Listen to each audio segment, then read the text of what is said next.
And we are live. What is going on, everybody? Welcome back to the latest episode of the AEW Dynamite Review Show. Is always hosted by your boy TK, exclusively on the Bloodline Entertainment Network. And as always, if you're watching right now, please hit that like button. Please hit that subscribe button. We greatly appreciate it. And hey, you don't have to just watch us. If you want to listen to us in the car, you can listen to us. You can listen to us on all major audio platforms, Spreaker, Spotify, Apple Music, and more. Just search Bloodline Entertainment Network into Google. You'll find us. You'll be able to listen to us and the website, everything we do, whether it's video, whether it's audio, whether it's sports, wrestling, entertainment, everything we do in one place, BloodlineNetwork.com. Please check it out, including what my guest does, my boy, Bloodline's own, no longer honorary, Bloodline's own Oos, my boy, Cage My IQ, Dan Bakley. What's up, brother? Welcome to the AEW Dynamite Review Show. What a show tonight, man! A week and a few days away from Double or Nothing, man. It was a good one. Oh, bro, I'm like, it was an exhilarating show, really, from start to finish. There were a couple of things I was skeptical of going into the show. The JayWhite versus RickyStarks match, I was confused as to why. When it was touted as a 3-on-3 women's match, I was confused as to why.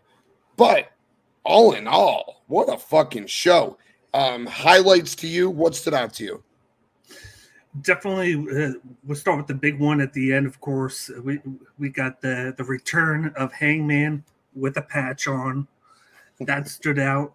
I loved the women's tag match. I thought that they went balling, basically. I thought that was a great match. And, of course, I just liked the vignettes that they did. Of course, my favorite match of the night was, of course, Jericho and Roderick Strong. Roderick Strong, he didn't miss a beat since he's been out for the past 6 months. Yeah, Roddy looked awesome, bro. He was fit. He looked in great shape. That match was hard-hitting, physical. Couple of quick comments, streets. Did CM Punk come back? No. We'll talk about that. We will talk about that. Justin, my boy. What's good, fellas? Salute to the Bloodline. Salute to you, man. Hope you're doing okay. Yep. So, as you know how we do on the AEW Dynamite Review Show, what I'm going to do is I'm going to quickly just run through the show. Then I'm going to come back to Dan here. We're going to play Topic Battle Royal. Whatever he wants, he's going to start off. I got a pretty good idea, but I don't know because he's the biggest JayWhite mark out there. So maybe he just passes the eye patch pirate captain cowboy shit and goes to JayWhite, RickyStarks. But I digress. As Dan says, we're only 11 days away from Double or Nothing. It's May 28th. I'm excited. I think that they're booking towards an 11-match card. We'll talk about that in a little bit. I like the card, especially after what happened in the last 2 segments tonight with the JayWhite, RickyStarks, and then the main event segment. So overall, I really like how the world title challengers were all involved in the show tonight. All the 4 pillars vignette was really cool. I liked how the 3 of them helped each other out. It was very random, but I did like it. I like how they were involved again in stories and vignettes on the show together. I loved how Jack cheated to beat Roosh. It's like you don't want Roosh to be buried, quote unquote buried. You're not being buried by losing to a guy in a world title fucking match. But you don't want Roosh to lose. And, Jack had to pull the trunks win, which is awesome. I love the continued build on the workhorse that is Orange Cassidy. God, he's a workhorse. I thought he'd lose the belt at Double or Nothing. I don't see that happening anymore. This man is an animal. I actually like the Wardlow. Go ahead, Bakley. What were you going to say, my dude? No, just going to say fire. That's all I'm going to say about that. I'll get into it a little bit more later. Yeah, fire. Yep. Well, yep, absolutely. Wardlow and Christian. While I thought I would hate it, I actually like that they put a ladder involved in it. It makes sense, which I'm okay with. I love the BCC fucking up the Young Bucks in the parking lot. And then, my God, the main event. What? Captain Eye Patch Hangman coming back. Who couldn't love that? I love the story progression between Ricky and Jay.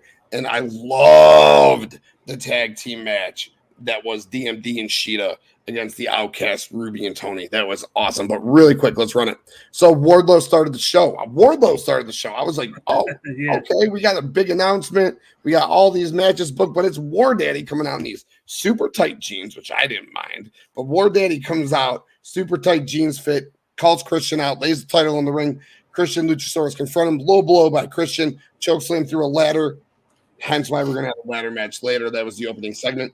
Then we got a really fun tag team match.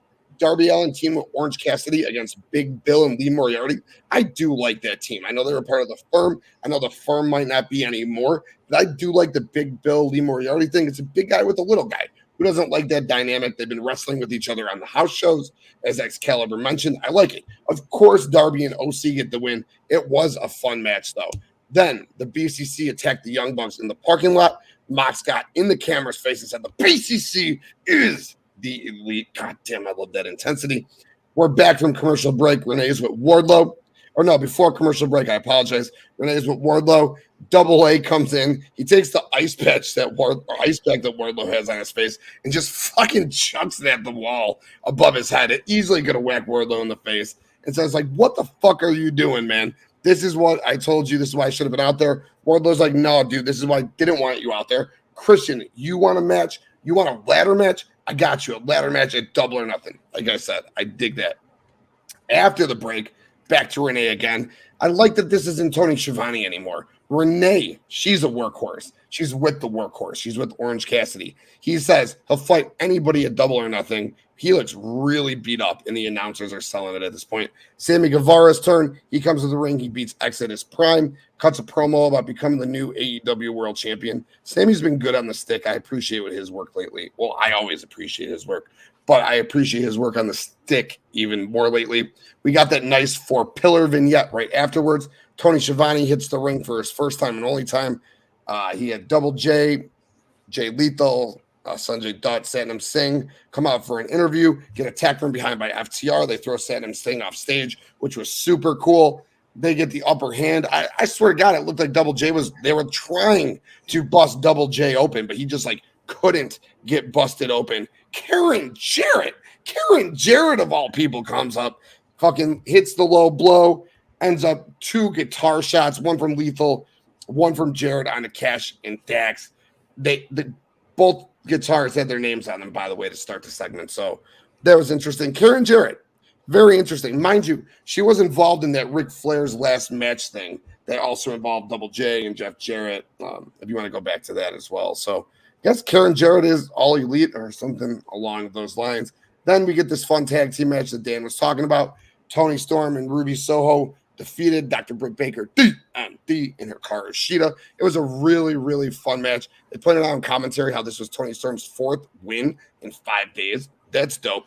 Clearly, I thought this was going to be setting up to a 3-on-3 at Double or Nothing, but it will be a 1-on-1 match with Toni Storm taking on Jamie Hayter for the AEW Women's Championship. Next, another Renee Paquette segment, again with Orange Cassidy. This time, Renee tells Orange that 20 people have asked Tony Khan for a shot at his title for Double or Nothing. And Orange is like, fuck it. You know, we'll make it a battle royal. We'll make it 21. The title will be on the line. I love this Orange Cassidy, and I can't wait to hear what Dan has to say about it. It's going to be really fun at Double or Nothing. And then that way, you get all your filler guys, your new Roderick Strongs and your Rooshes, your guys who aren't going to be on the show. I love that. Tony Khan, his huge announcement. I guess his announcement is Collision. That was kind of announced earlier. Well, not kind of. That was announced by Warner Brothers Discovery earlier today. But Tony Khan officially announces it. He announces some Canadian dates, some other places that they're going to be. And then he goes and says he will have another announcement for where the first show will be next week. An announcement for an announcement for an announcement now. I digress. We'll talk about that. The next match, next segment, ChrisJericho, Roderick Strong. Oh my God. These guys beat the fuck out of each other, dude. Chops. It looked like Gunther was in this match. These guys' chests just looked like fucking raw meat. It was awesome. Roderick Strong cut the fuck up. This dude looked good. They fought in the ring. They fought up the stairs. They fought in the concessions, threw tables in the concessions, in the hallway, on this ledge in the hallway. I was like, what the fuck is going on? Like, they're on this ledge. Like, my heart's racing. I'm like, Chris Jericho is 50 years old, and people want to bash this guy, and he's wrestling on a fucking ledge right now. What the fuck? At the end of the day, they got outside as we knew they would. This is a Falls Count Anywhere match, and AdamCole was banned from the arena. AdamCole is there, hits him with a boom inside some like dirt. Roddy hits a big knee for the win. Loved it, dude. Next, Jack Perry versus Roosh. Another fun match. This show was filled with fun wrestling. Go back and watch it if you missed it. Jack and Roosh tore it down. Jack got bloody in the match. As I said earlier, Jack had to use the trunks to beat Roosh. Keeps Roosh looking good. After the match, Preston Vance came out. Him and Roosh attacked Jack. Darby Allin comes out and makes the save. And then they get the better of Darby. Sammy Guevara comes out and makes the save for Darby. I think I missed when I was going over these notes a little bit earlier in the night. Darby had a backstage segment with Renee, which Sammy came up. They fist bumped each other, said they had respect, which set this up ultimately. But Sammy makes the save. Sammy and Darby do a double dropkick to Preston Vance, dropkick him out of the ring. The three pillars inside the ring kind of look at each other. Flash to the back to MJF, who's with Renee again. What is this, her like 9th segment? MVP of the night's Renee. She asks MJF a question. He fucking swats the mic out of her hand and walks away. Toni Storm again with Renee. She's screaming into the mic, "Where are you, Jamie? Where are you? I'm better than you. I want a title shot." Toni Storm challenges Jamie Hayter. We get the match at Double or Nothing. RickyStarks, JayWhite. Oh my God, they claimed it to be the main event. Wasn't quite the main event segment. It was the main event match. This was a great match and just an appetizer for what we're going to get at Double or Nothing. Ended in a DQ. Juice Robinson got involved, brought a chair in the ring. Ricky took this chair, hit them both with it. We're going to get this match again at Double or Nothing. Cannot wait. Main event, actual segment. Don Callis comes to the ring. Security left and right. Kenny Omega comes out. BCC attack Kenny. Paradigm shift on the ramp from Mox to Kenny. BCC hit the ring. Mox says the war is already over. This is your final warning. Step the fuck back, Kenny. Young Bucks come out with a garbage can full of toys. Okay, 4-on-3. You know who's coming. Hangman comes. We already told you. They attack. We attack. Hangman gets the mic. Anarchy in the fucking arena. Let's fucking go, baby. Bakley, your turn. Let's go. Topic Battle Royal. Whatever you want to talk about, let's talk about it. I want to talk about Orange Cassidy. He doesn't get the love and the respect that he deserves. We was always talking about the main eventers, always talking about the tag champs, everybody, the big names. This guy has defended that title 19 or 20 times. He is the longest tenured champion in AEW right now. This guy has put himself over. The fans are behind him. He does what he has to do on the mid card. At what point do they just say, there's no more we can do with him with this title before we just have to push him up? Because he's done everything. It's a quintessential IC title run where you see if he can sink or swim. He is swimming handily with ease by himself. The shows of him being worn out from matches because he's just carrying the company on his back each and every week. Wrestling. This is what we wanted the TNT title to be. Every week, defended, wrestled, and he's done it. He's done it easily, and that's why this guy goes out and says, you know what? Just like Orange Cassidy says, me versus 20 guys. Let's go. Blackjack Battle Royal. 21 people. Let's go. I don't care. Orange Cassidy, thumbs up. That's what he does. I love it. Like, we've talked about this for years, how I know you want the biggest of fans early on. Like, I've been a fan from him from the beginning, but then towards the middle, I was like, it might be getting rusty. Now it's back on. Now it's fresh still with the each and every week. I love every nuance that he's added to his repertoire each week. I even like that he keeps the hand bandage on because he's selling the fact that he's still hurt. That's the little things that he does that just gets me going each and every week that he's on the show. Keep him on. Don't take him off. You take him off, I'll be pissed. You can't take him off. Yo, if you follow, again, go to the bloodlinenetwork.com. Look at TK's power rankings. Orange Cassidy is continually in the top 3 to top 4 because he is the workhorse of the company. MJF, he's the world champ, sure. But, dude, this man is the workhorse of the company. I just want to give some shout-outs to the chat for sure. Dylan, thanks for tuning in, my guy. Will Gray just talked with you on the UW Pod not long ago, right here on the Bloodline Entertainment Network. Please go back and watch that episode. It was a lot of fun. Tribal Chief in the house. What's good? Poppy in the house. What's good? We missed you too, Poppy. We missed you too for sure. Thank you guys all for tuning in. Really, really appreciate it, man. Definitely miss you, Poppy, as well. Justin says, Jericho versus Strong in the women's tag match. Bang, slapped, and fucked in Anarchy in the arena. Good God fucking pump. Grab the IV and pump all this shit into my veins immediately. Hell yeah. Tim the Banger and Dirt Sheet Dan. Hell of a tag team. Like, hell yeah. Appreciate it, Tribal Chief. Appreciate it. Yeah, and Justin, Orange Cassidy is the best champion in AEW. Yeah, it's hands down. Every single week in and week out. And like, it even gets me to the point, like I said last week, I was rooting for Bandito kind of to win the match. I was kind of rooting for Danny to win the match. Not because I want Orange to lose, but just because it would be different. Because Orange has done it, and he just did it so well. But I'd like to see someone like Bandito or Danny get the belt and, mix it up for sure. I know you don't. He's just killing it. It's just on another level. He's outperforming his own group. It's to the point where he has to come out by himself. He doesn't need that group anymore. It's crazy to say. And he's defending the belt on other promotions. He's going to New Japan and defend the belt when he didn't even have to. That was cool that he filled in for an injured guy, comes in there and does it because Eddie Kingston, of course, we know had the injury with his groin and he just had surgery. So he should be back in a week or two after Double or Nothing. But he does it all. Like, he'll go anywhere and defend it. I want to see him go to Rev Pro. I want to see him pop up in New Japan and defend it. I think that would be cool. That'd be crazy to see him defend it against one of those guys. Hell yeah. No, it would be for sure. Yo, what up, Nick? I'm just putting you over. Had a blast on your show earlier today, man. Thank you for tuning in. Appreciate it, my dude. Yeah, man. Orange Cassidy, the international title battle royal. Dan, give me a couple names you want to see in this match. Of course, you got to have, they talked about it, Kyle Fletcher. I want to see Roderick Strong. I want to see some surprises. I want to see, around that time they should be done. I think that's actually, no, never mind.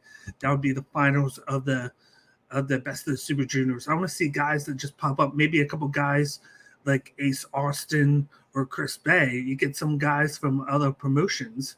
You get them in there. Some of the people on Ring of Honor, maybe. Put them in there. There's guys that they can be using, and that's why this match design is so great. You can use the roster. You can find usage for these guys. It makes him look good.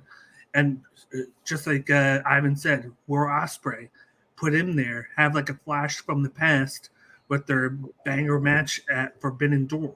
And he doesn't even, with it being a battle royal, he doesn't even have to lose momentum by losing. Yeah, no, Will Ospreay would be awesome. I'd love to see Hobbs and Miro and these guys, Pac come back. Like, where the fuck has Pac been? Like, imagine if it comes down to Orange versus Pac is the final two, and they rekindle that rivalry, and like you go from there. Yeah, Will Ospreay would be dope as hell, no doubt, for sure. All right, well, I'm gonna swing it. Let's fucking, you know what? No, I'm going to stick to the show, and then we'll go to the topic. So we're going to go Hangman returns, BCC versus the Elite, and Anarchy in the arena. Listen, we got the huge announcement. We can talk about CMPunk. There's plenty of other things we can talk about. But this is big. This is huge. We've been waiting for it. When the 4 Pillars thing started, I said that could be fine on the show or even the main event if you did the BCC versus the Elite. And at the time, I said I thought it would be a 3-on-3, and then maybe you do Brian versus Kenny separate or something like that with no involvement. And Bakley, I'm fairly certain, I'm like 98.2% sure it was you who said, why can't you just mix them all together? And I was like, how do you turn Brian? It just doesn't make sense. Well, I didn't fucking anticipate this. My God. And then how you bring it all together with nasty, disgusting heel Brian, turning his group and making them just vicious and heinous. And then you bring fucking the beautiful poetic story of Hangman and Kenny back together with the Bucks, and they just rekindle that. Yo, it's with the turn of Don Callis and Takeshita just kind of looming over. So for me, damn, props to you from like 3 months ago saying that we could do this. Props to them for getting us here. Anarchy in the arena. These guys are going to fucking fight, bleed, jump off of shit. I can't fucking wait. We'll do a prediction show for sure. The Elite will probably have to win the match. Well, let's Ketchka gets involved again. This is not a prediction about it. I'm fucking excited about it. What a great way to culminate this story and push it to a 4-on-4 match of the pay-per-view. What are your thoughts? Yeah, man, it's all about breaking in the layers of this storyline from months on months. And I think one of the biggest things was it allows you to take away Bryan Danielson from the world title picture, and it gives him, this is why he's doing this, because he's so just distraught over losing that match to MJF that he's done this. They were already making that turn to heel, so maybe that was just the one thing that turned him over from being a babyface to heel, was just losing that match, coming back, just being pissed off, and then having to deal with the Elite, and then of course introducing the Screwdriver in each and every week. It allowed them to get Hangman out of the picture for a few weeks. You saw like the deception where you saw Kenny Omega not caring. If you watch Beat Elite, they kind of like teased it a little bit with the Dark Order, kind of like, oh, we're going to show him the video of 4 Gear 2001 after the match, and then like the Young Bucks would throw a phone away to keep the evidence away. Just these small things that they were doing. And then of course last week you see Hangman come back with a patch on against Big Bill. I thought that was perfect. Selling the eye injury with the Screwdriver, selling that. And, eventually he was going to come back. It was always a numbers game. And I'm like, the one guy that started this to begin with was Don Callis. He's the one who split them up. So it was like this long game, it feels like, with Don Callis, where he knew at some point he had to leave Kenny Omega. Kenny Omega had to be back with the Elite. The Elite had to reform, and now's the way to do it. It was for him to turn on him. I thought it was going to be different. I didn't thought it was going to be like it was. I thought he was going to turn to Takeshita. He was going to go with of course, BCC, because you got when you bleed with them, you join them, kind of like with Wheeler Yuta. And eventually I think that's going to happen, because if it depends on Kota Ibushi, and if he signs there, if it goes back, if he signs with them, that's the way to usher in the Kota Ibushi, is the turn of Takeshita, and then you need to even the odds, and then boom. That could happen next week. That could happen at the pay-per-view, where Takeshita could wind up helping BCC out. But it was a way to put Omega back together with Hangman. That was always the missing piece in this formula, was their relationship. Now they got common ground.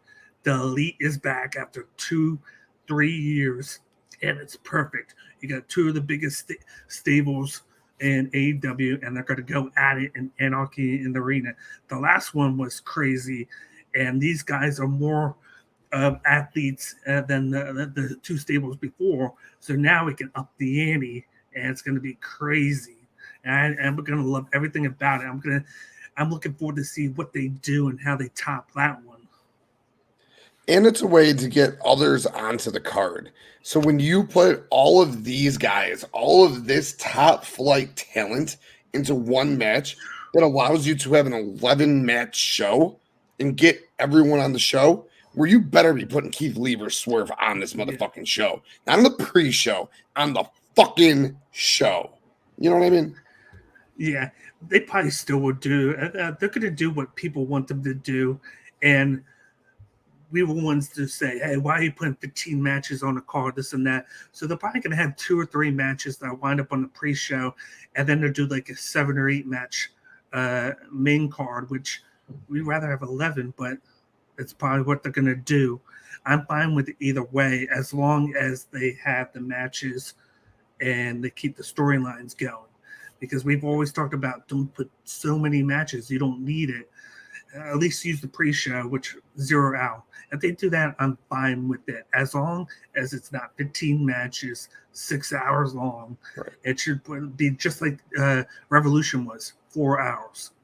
And I think you can do 11 matches in 4 hours if you do it right, because you don't have an Iron Man match. They did like what? How many was it? 8 matches in 4 hours. They did 8 matches, and then they had one with an Iron pre-show. Man match. So I think you could do 11 within 4 hours, because if you look at it, I mean, I see 11. You can tell me if I'm wrong. You got the Pillars Fatal 4-Way title match. You got Jamie and Toni for the AEW Women's title match. You're going to have Wardlow versus Christian for the TNT title match and a ladder match. OC versus the World International title battle royal match. You're going to have the House of Black versus the Acclaimed and Daddy Ass for the Trios title. You're going to have FTR versus Jay Lethal with Jay Lethal and Double J with Mark Briscoe as special guest referee for the tag titles. You're going to have ChrisJericho versus AdamCole. You're going to have Jade Cargill versus Ty Valkyrie for the TBS Championship.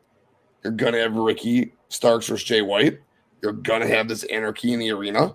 And then what? Do you really just not put Keith Lee and Swerve on this after all this build? You got, I mean, it's 8 minutes. Just put it on, let Keith Lee whoop his ass, and you move on. You know, like. So I think it's 11. Does that seem right? Yeah, just about. If it's not 11, it's definitely 10. Without Keith Lee and Swerve, they fucking fuck that. Yeah. I hope not. That match deserves.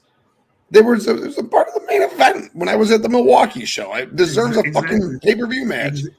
Exactly, and they need to do something with it. I know they kind of formerly like the Mogul affiliates, and now it's combined with like I like how they're using Gage now, Brian Gage, and of course his tag team within him. It gives them time on the show, and then they're still using Ring of Honor as a platform as well. So they're kind of doing now. They went from us being pissed that he wasn't on the show to now he's being double booked now, which is great. Fine, I love it. That they need to get him on more. I kind of feel like with him, with Swerve, he's kind of missing something. I don't know what it is. Maybe it's the fact that he's not in with his former group in WWE now, and I thought that was that fit well because they're missing him, and I still feel like he's kind of missing them as well.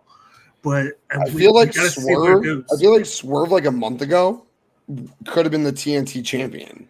And I feel like it's because they're waiting so long on this fucking. Yes. Why isn't this over already?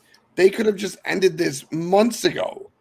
It's been so dragged on. It should have been ended like the Jack Perry and Christian thing. Yes. And then at least they ended that, and they had a good way of ending it, and then it hasn't come back. They should have ended the same way. You got now you got Keith Lee teaming with Dustin Rhodes. And the Limitless fucking nightmares. I hate it. I hate everything about it. And what? So Keith Lee beat Swerve, and I'm good, more than fine with it. I want Keith Lee to get the win and move on. But then what does that do with Swerve? Like I just said, Swerve was ready to go take on Wardlow for that TNT title.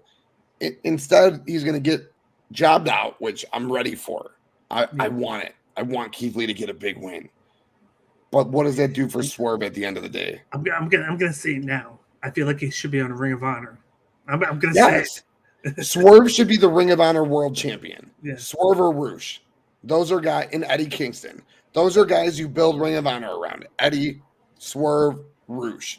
Those are your core Bandito.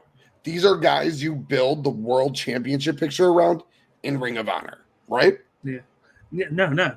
I agree. Maybe you start out with him as like the TV champion, because of course I think SamoaJoe is going to come back on to AEW once Collision starts. It gives him a weekly show. Then he can take the belt off him, have Swerve beat him for it, have somebody beat him for the title, and then have Swerve take it from him. And then he could be a heel TV champion and go with it. And he can defend it each and every week on Ring of Honor. And then just keep him there. As shitty as that sounds, just as I've said 100 times, I want Ring of Honor, Ring of Honor. I want A-Dub. And that's why you take guys. You got Eddie Kingston. You got a Swerve. You got a Roosh. You got a Bandito. You got the varsity athletes. You got studs like this to put on that show. And then we can't complain that they don't get time. Hey, if you want to see them get TV time, go turn into ROH. That's when they're getting their. Hey, your boy Swerve is the TNT champion or TV champion. Your boy Roosh is the world champion. You can fucking reverse that. You can do so many things. Bakley, we have veered off, which I assume we would, and that is okay. Next topic. What do you want to talk about? I definitely want to talk about, of course, Wardlow and Christian. I'm going to just reiterate what you just said.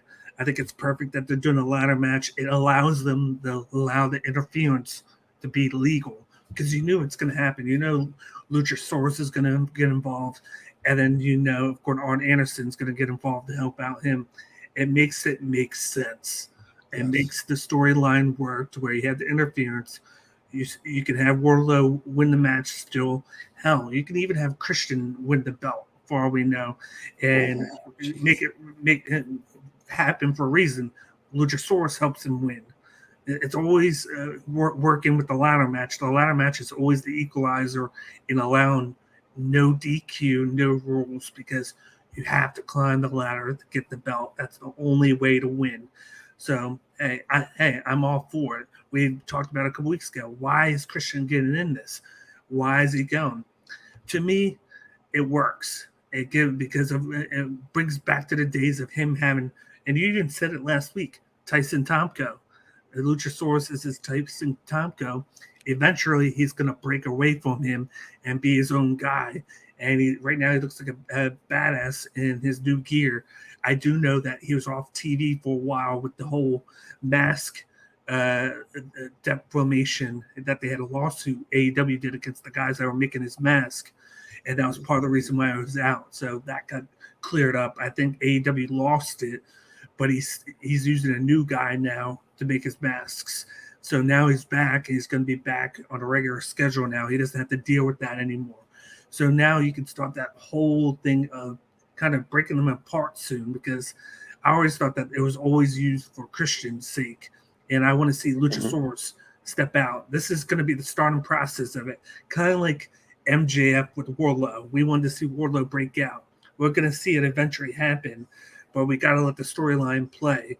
So maybe you do that by having Wardlow win this match and Christian blame Luchasaurus for it. And then they can go into a program against each other. And that's how you wind up eventually, even at All Out, All In, or All Out, whichever one, you can eventually have it to where Luchasaurus breaks off from Christian, and then Christian could go off TV like we all want. Which you do all want. And damn, I really like that booking for sure. Luchasaurus, that's another guy. So, fuck it. Let's just, I guess bring over to a topic. I can't believe we even brought it up yet. Let's just bring it up.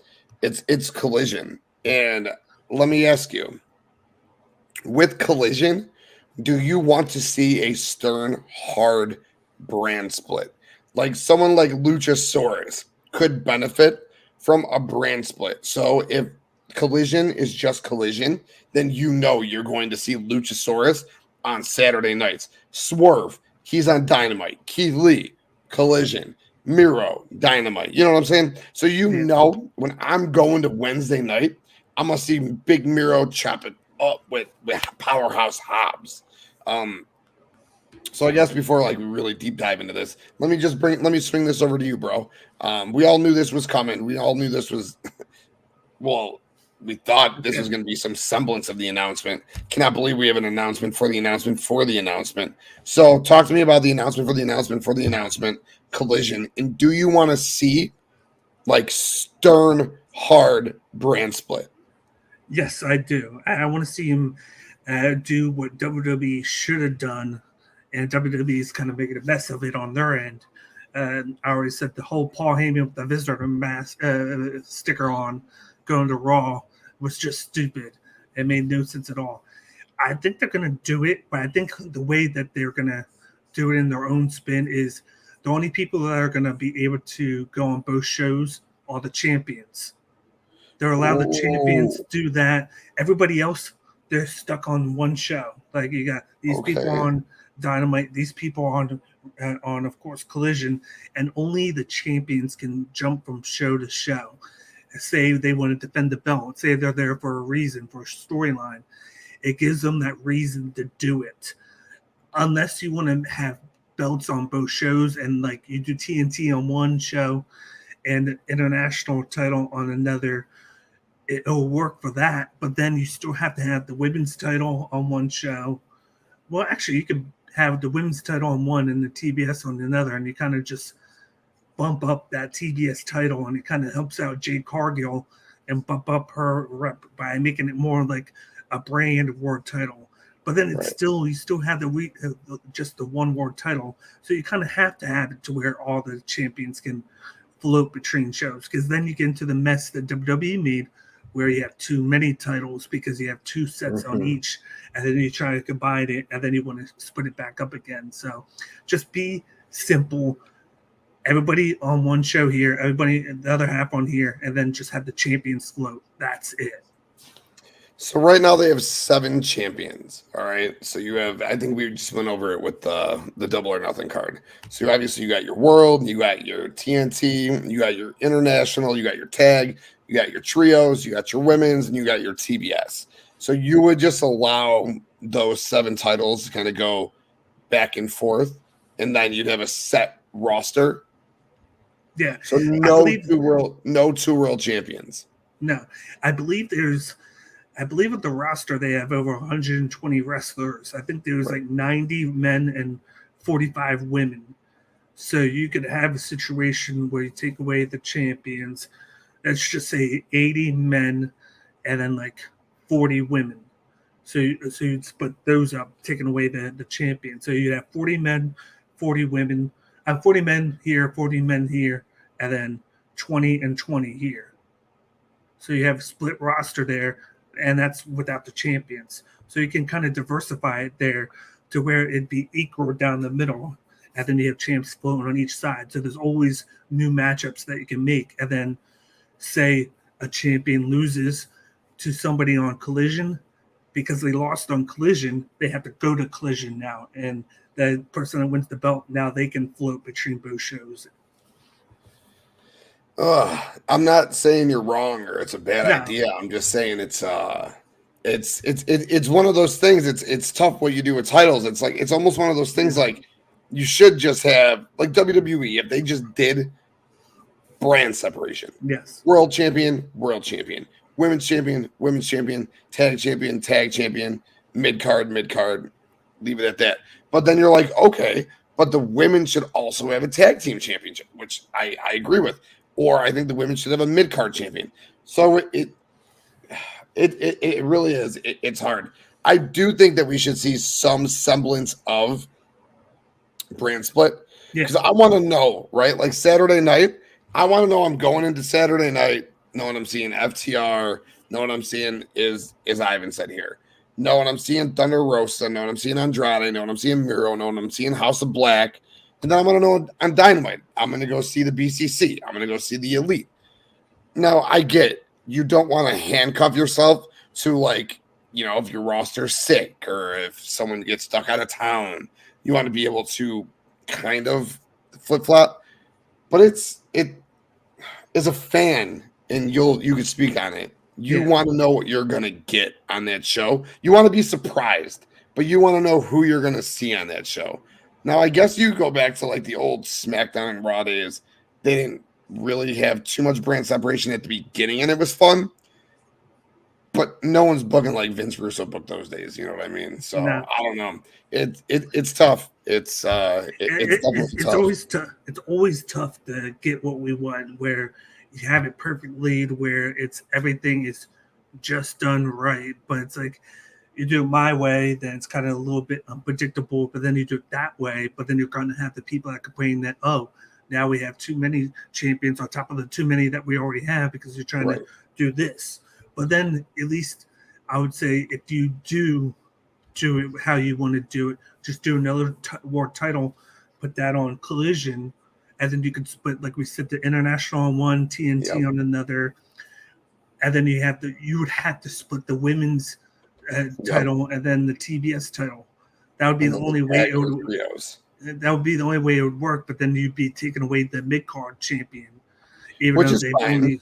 Because you could create a world on Collision. You have MJF stay on Dynamite, and then you have the tag on one, the trios on the other, the international on one, the TNT on the other, and then the women's on one.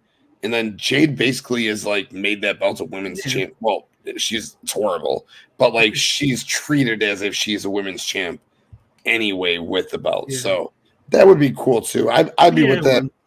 We're getting Collision. We're getting wrestlers coming back. Thunder Rosa's coming back. Miro's coming back. Andrade's coming back. The poster had them, which was crazy.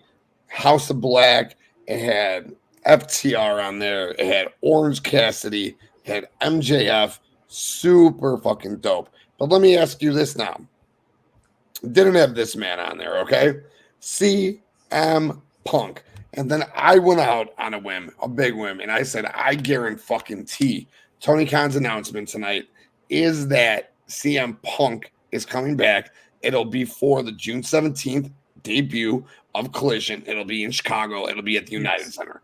Again, Tony Khan's announcement was that he'll announce where the first show is going to be next week. Mind blown. Fucking that little jizz-ass motherfucker, Brian Alvarez, then goes out and says, because CM Punk was pulled off the poster and he was pulled off the Warner Brother documents and shit. Okay. To me, that means that they just want to try to have some sort of surprise element to their product, okay? But to these fucking idiot journalists, it means that CM Punk has issues with AEW and, it's again over Ace Steel. Now, could I see Punk at the last second saying, I need Ace Steel or bust? Sure. Nothing is out of left field with that man. But at the end of the day, this was all built around him, all right?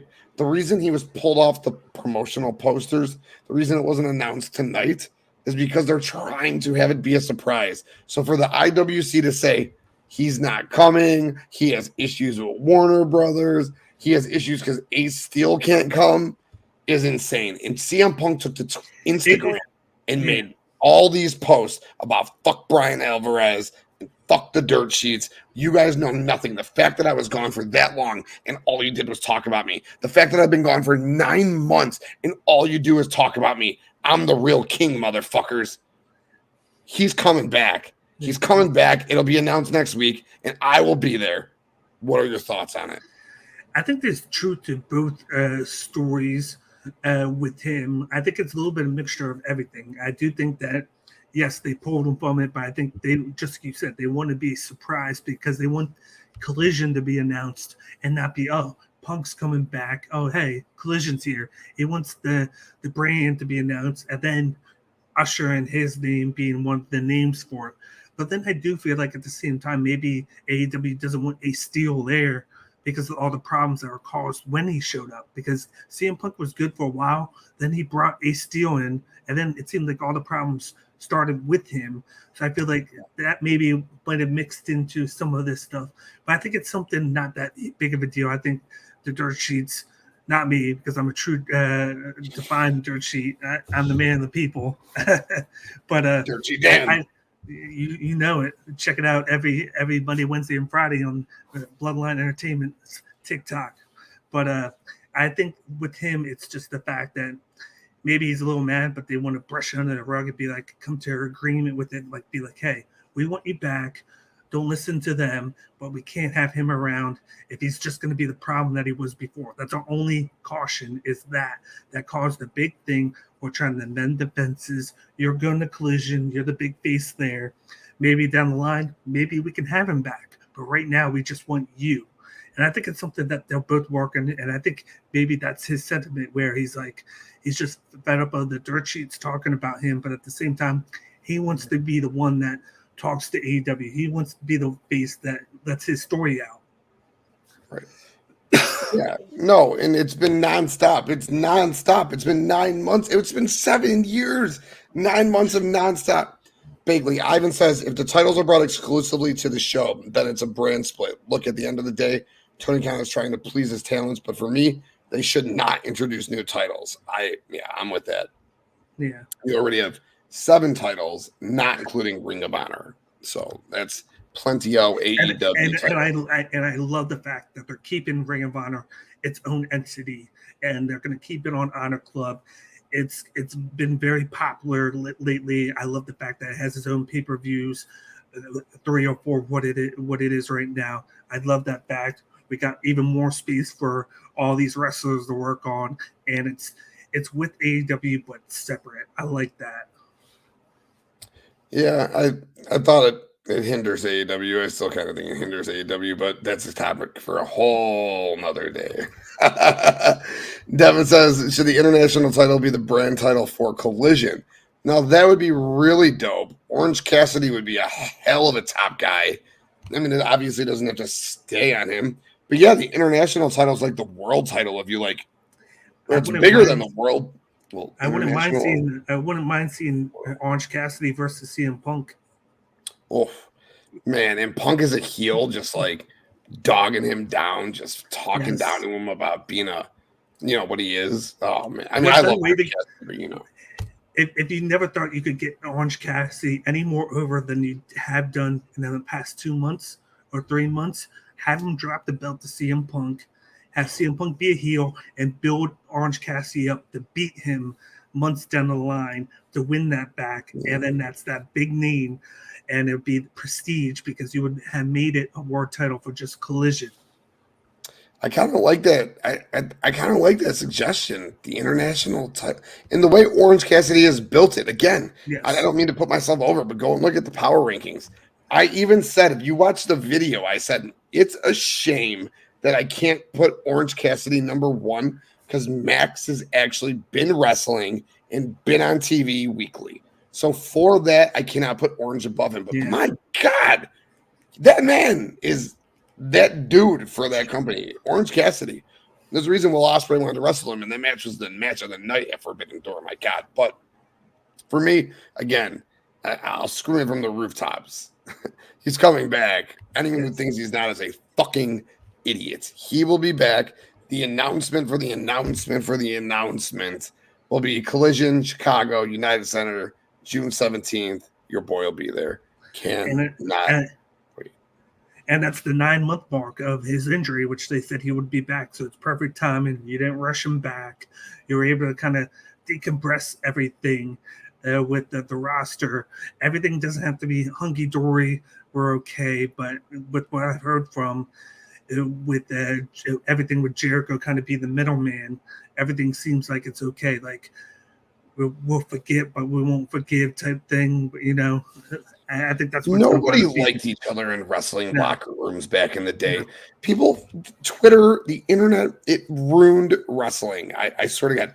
And it's sports in general. Everyone wants to be like, this guy is a piece of shit. John Morant's waving a gun in the air. He's a scumbag. Like, yo, do you understand when Michael Jordan, like if Twitter was around when Michael Jordan was fucking the star that he was, like, oh man, Charles Barkley, all these other dudes, like, stop it. Social media changed perceptions of everything.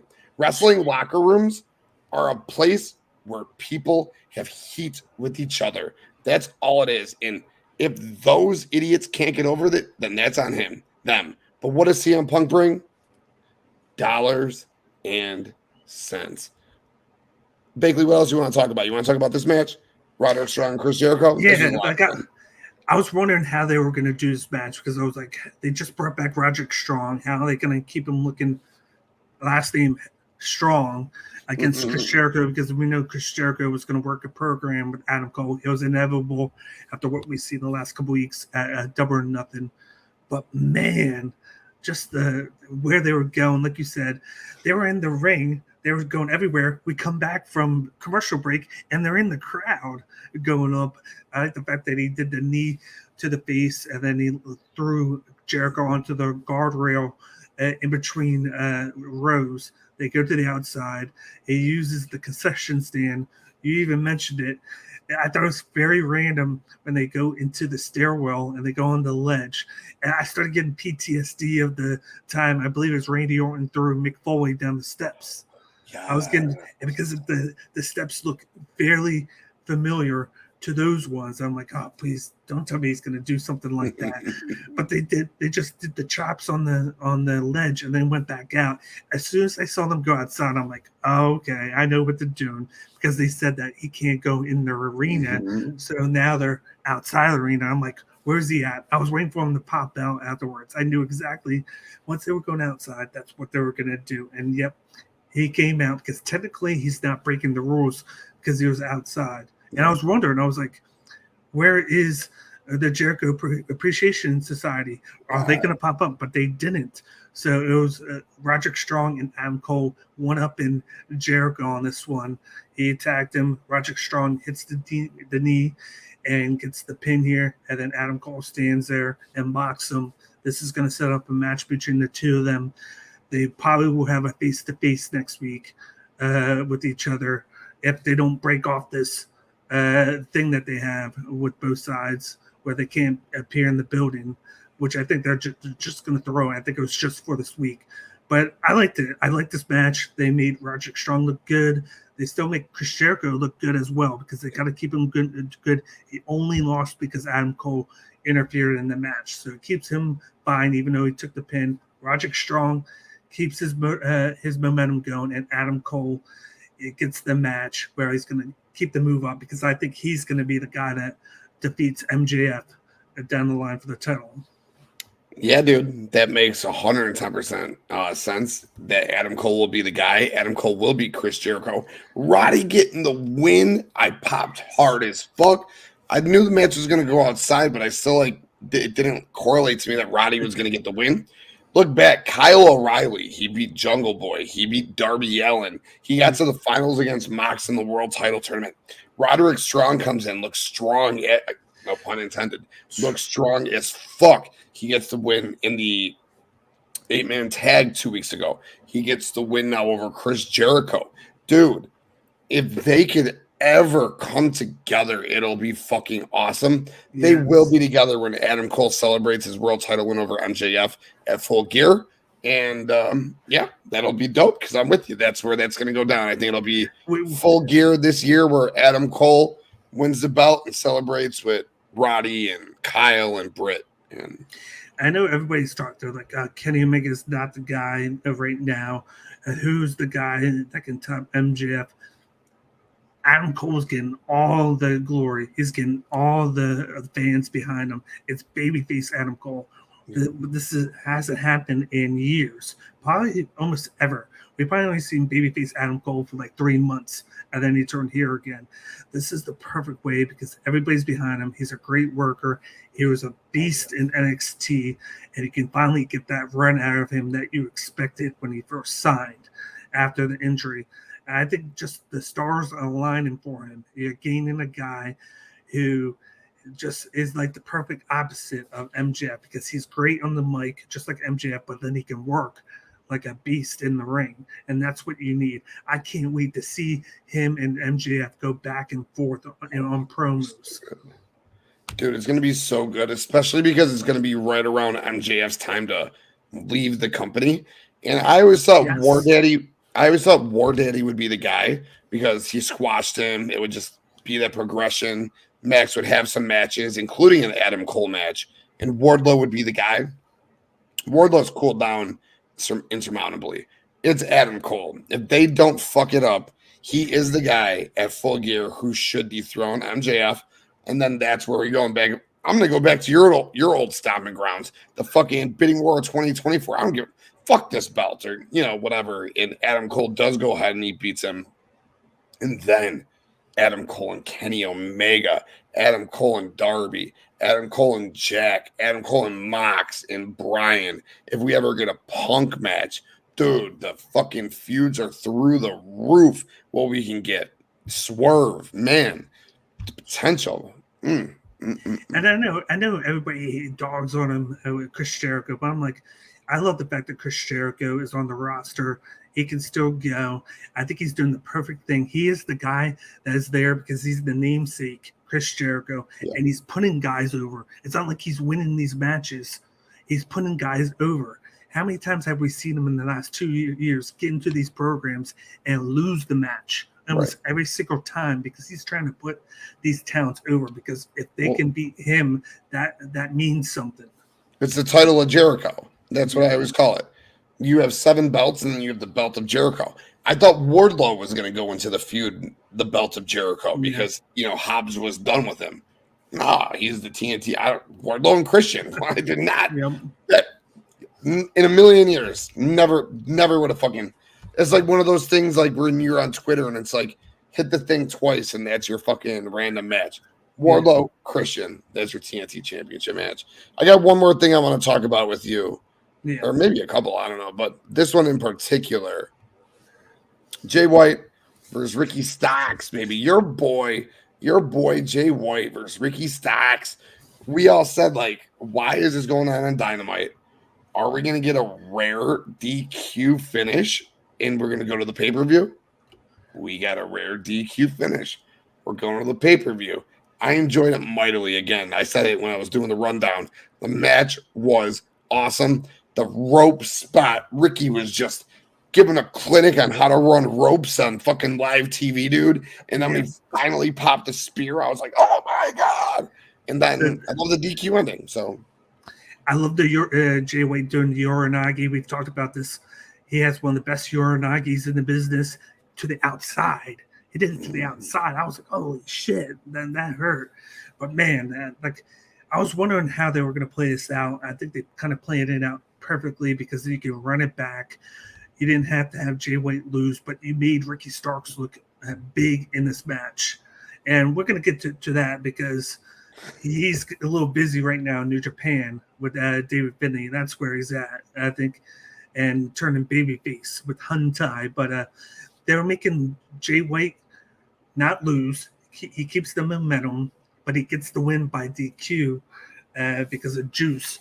And at the same time, Ricky is hot as ever right now because he almost beat JayWhite, and it took a DQ for him to not win the match. And he can run it back, and that's where you have to have JayWhite win the match because I feel like this was the way to make it mean something going into the pay-per-view. RickyStarks is flying high. JayWhite is a guy you need to keep him on the winning streak. RickyStarks can lose this match. You can have 2-on-1 again to where that's how JayWhite wins, and you keep both guys going.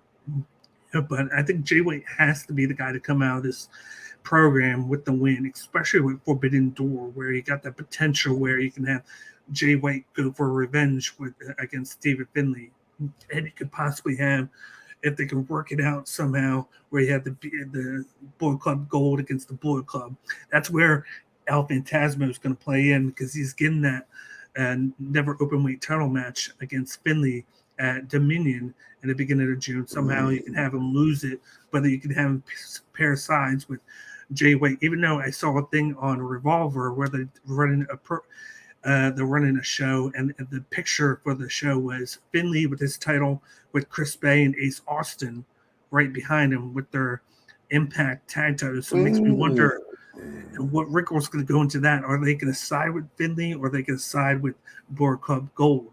And there's a lot. I hope they side with Finlay solely because the fucking Bullet Club Japan's rubbish, dude. Yes. De Niro, what's good, my brother? What's good? But yo, I hope I get JayWhite needs some backup because it's literally just him and fucking Juice. But like, yo, they're so trash, that Bullet Club, bro.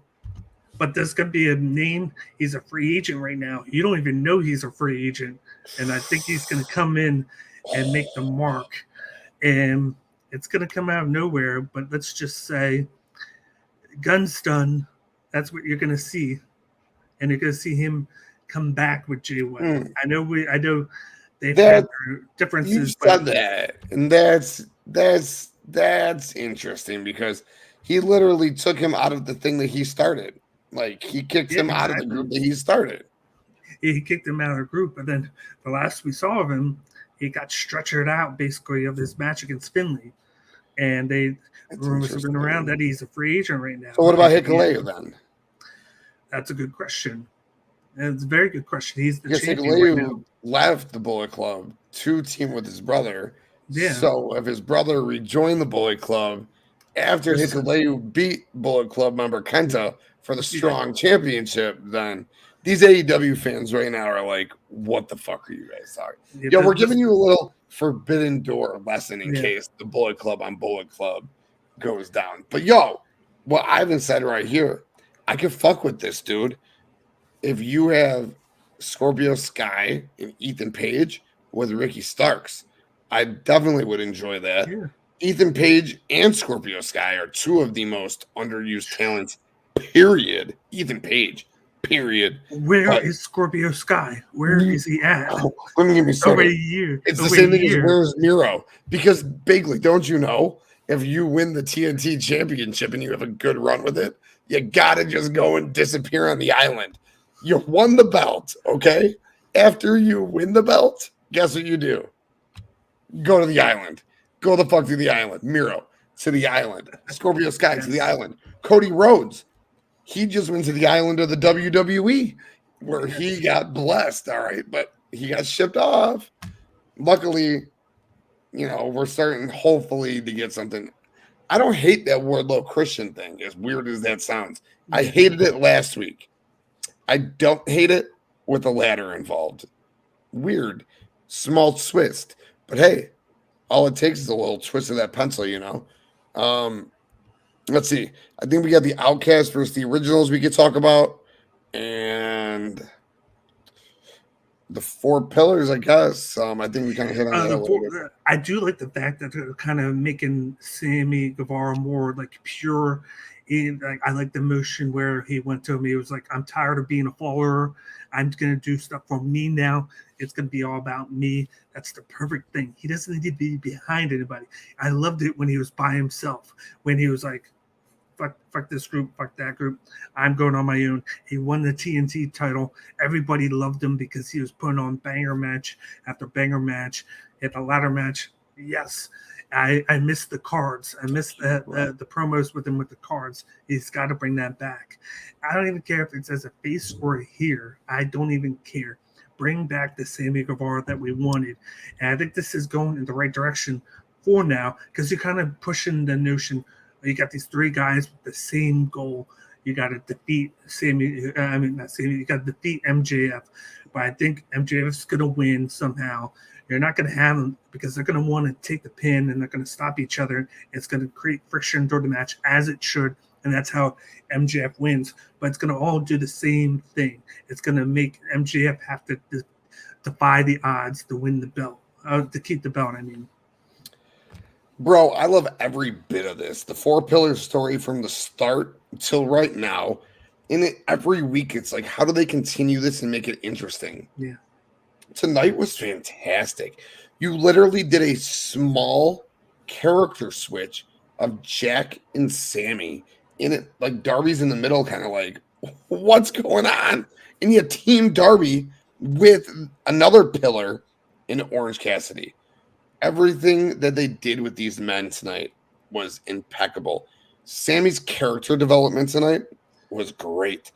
Jack cheating, pulling the trunks to beat Roosh. Again, I said it in the rundown, but that was awesome. That's something that MJF said, hey, bro, you're a bitch. Stop being a bitch. Be more like me. What, like you said, what did Jack do? He was a little bit more like him.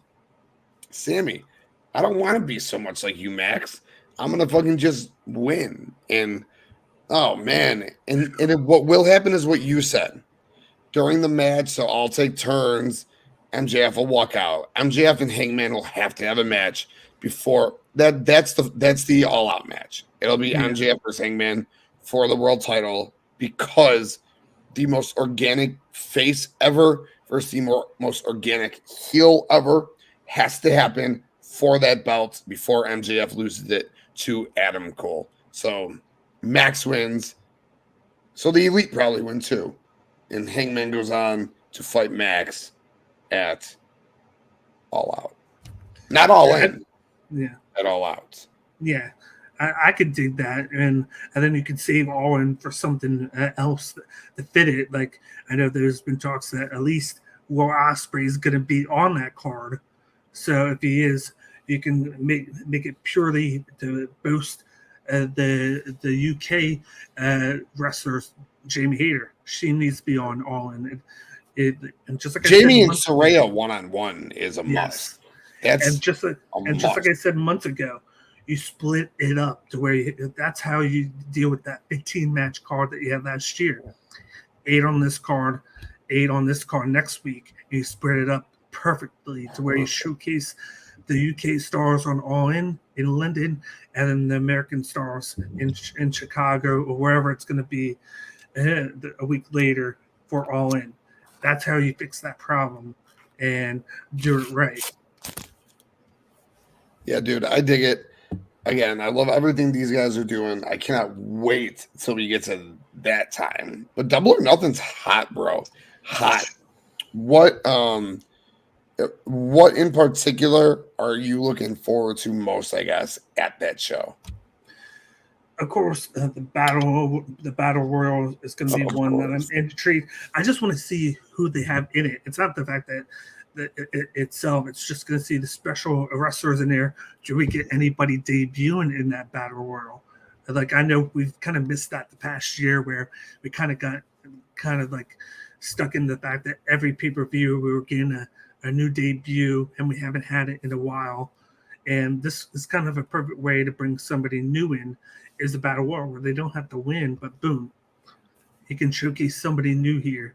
I'm looking forward to that. I'm looking forward to the tag title match, of course. I'm looking forward to that because I do think there's a lot that can happen with it. I think we're going to eventually see the dissolution of Jay Lethal and Jeff Jarrett. That's why Karen Jarrett. So you don't think Mark Briscoe turns heel? I don't think so. I think there's a chance that he could. Dylan texted me during the show and he goes, "Hey, I think Mark Briscoe is going to turn heel." And I was like, "I think you're fucking crazy." But this might sound crazy, but what if they did a double turn where they turned Mark Briscoe here and then they turn Jay Lethal face?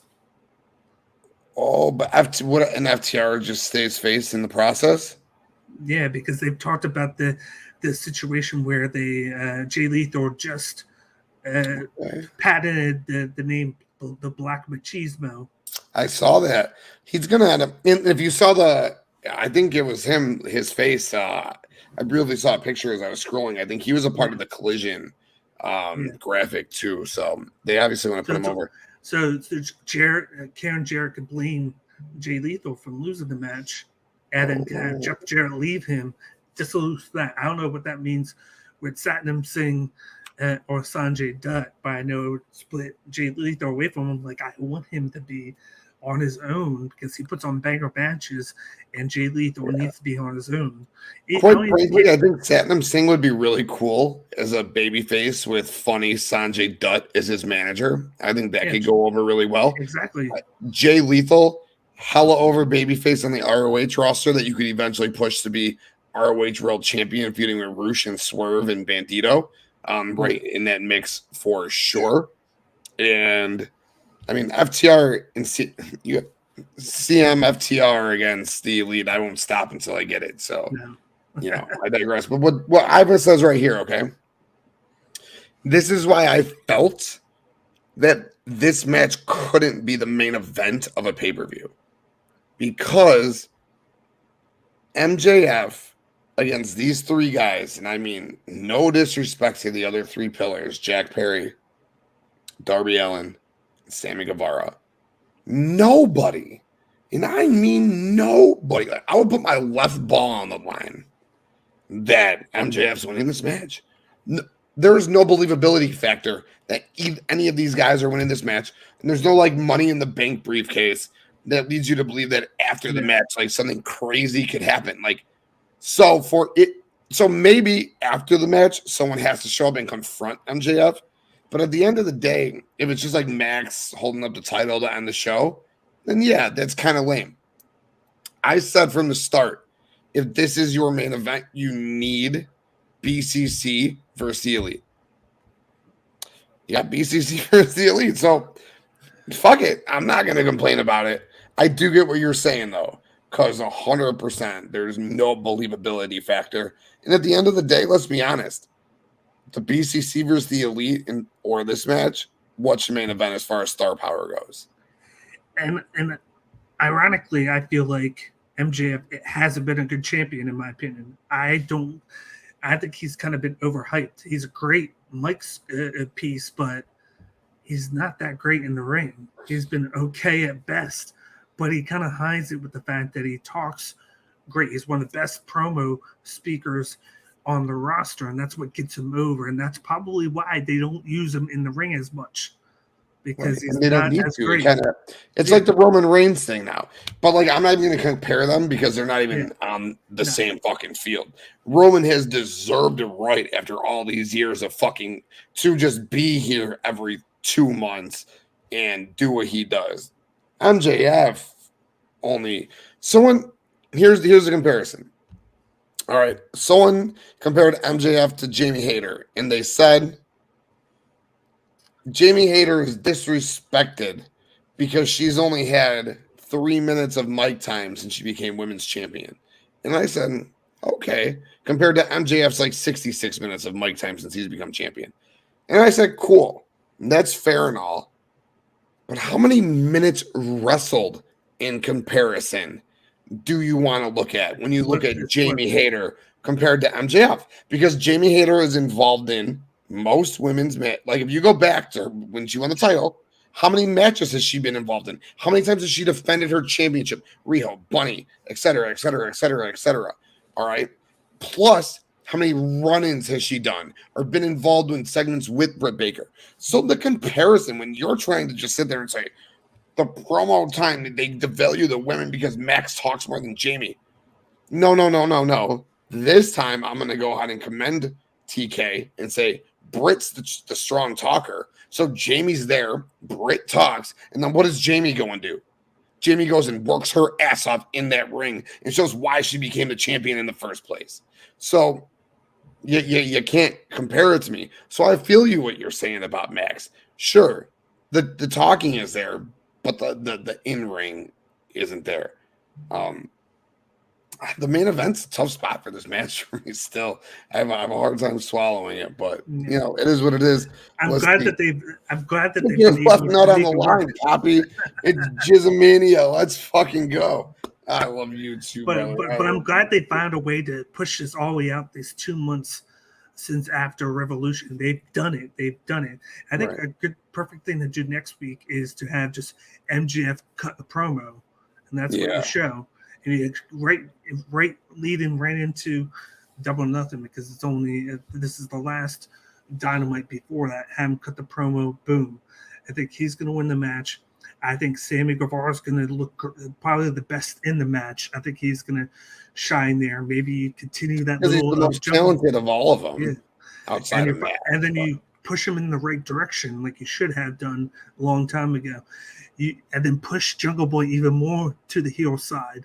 Have him do all those undermining things to get wins, like he was doing. Keep that going, and then of course Darby is Darby. Could you imagine a healed Jungle Boy against Wardlow for the TNT Championship? A healed Jungle Boy, or not even a heel, but a character shifting Jungle Boy against Orange Cassidy for the International Championship?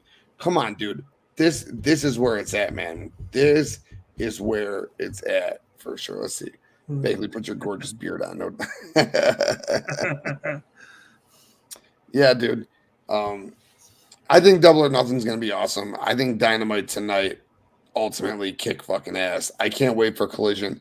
I cannot believe we have to wait for another announcement for the CM Punk announcement. I mean, it's May 17th. Collision is June 17th. So you're not announcing. We all know, all right? We're not fucking stupid. Ivan, here it is. Your bullshit, Tony Khan. All right. You just give us the fucking tickets. All right. Put them on sale. I'm lucky. I always buy my tickets. But I'm lucky this time. My boy He's got the United Center connections. He always has. We've been at playoff games on the glass. He might actually met CM Punk. He showed him his tattoo, like on the glass. I wasn't there, sadly, but like he got the UC connections. His boy told him like a month ago. I put it in the chat. I said there's going to be a new show Saturday, and it's going to be in the United Center. And he said, All Out's going to be at the United Center. I still don't know if that's true, but he said there's going to be a new show at the United Center. I said, yeah, okay, whatever. All right, well, we'll see if the announcement is true. I think it's going to be true. It'll be in Chicago, but fucking just announce it already. For fuck's sake, Tony fucking Khan. But overall, TK, I love everything that you're doing, dude. Dynamite fucking killed it tonight. I can't wait for Double or Nothing. Cannot wait for fucking Collision. Yo, Miro versus Wardlow, sign me up. Poppy, let's go. Miro versus Hobbs, sign me up. Miro versus Brody King, sign me up. Miro versus anybody at this point, sign me up. And Bakley, remember this. It has not been announced, hasn't been seen. I'm telling you right now, at some point in the next, from now until next Wednesday, Tony Khan will pick up his pencil and he will book Darby Allin, Sammy Guevara, and Jack Perry against Kip Sabian and the Butcher and the Blade on Dynamite next week. It has not been announced yet, but you remember this. You remember me saying this. It will be announced. I guarantee. Rampage. It's going to be on Rampage. That would hurt. No, that would hurt the soul. You got to build the match one more time. You do that match, and then you have Max come out after, talk to him one more time, and that's it, baby. That's why he'll do that, and then they'll put this match on Rampage to keep it separate from it, just because that's what TK does. Oh, no. But I think that match is going down. Watch it. It will. My dude, this has been a fucking blast. Thank you so much for coming on with me. I guess I should say thanks for not having the MMA show with Circle of the Bay crew after me, because we got to go on an extra 15 minutes than usual. Exactly. So that was cool. We just got to chill, shoot the shit. I'm glad you got to come on. And first of all, from me to you, thank you for everything that you do for the Bloodline Entertainment Network. You are fucking awesome. You slay it. Social media team in big time ways. Great audio and video content. Always fucking representing for the team. We appreciate you so much. And where can the people find you, my dude? Man, you can find me. You see the Twitter handle right there. You can find me at CageIQ on Twitter. You can find all my content at CageMyIQ on YouTube. But you can also find all my stuff on the Bloodline Entertainment Network. All day, all night. The MMA coverage. I just put out my UFC Vegas 73 picks and predictions for this Saturday. And don't forget, I just started 60 with Dirt Sheet Dan, where I give you guys 60 seconds a day of the news that we want to get, not the news that we want to forget because they're just putting out fake news. I'm giving you guys the news that we want on TikTok. So you can check out 60 with Dirt Sheet Dan. I've already put out 3 videos already. Bro, I love 60 with Dirt Sheet Dan. You're absolutely killing it because you are fucking Dirt Sheet Dan, dude. We love you too, Poppy, for sure. Yeah, man. Thank you for what you do for us. As I said, man, you are absolutely the man. You are him.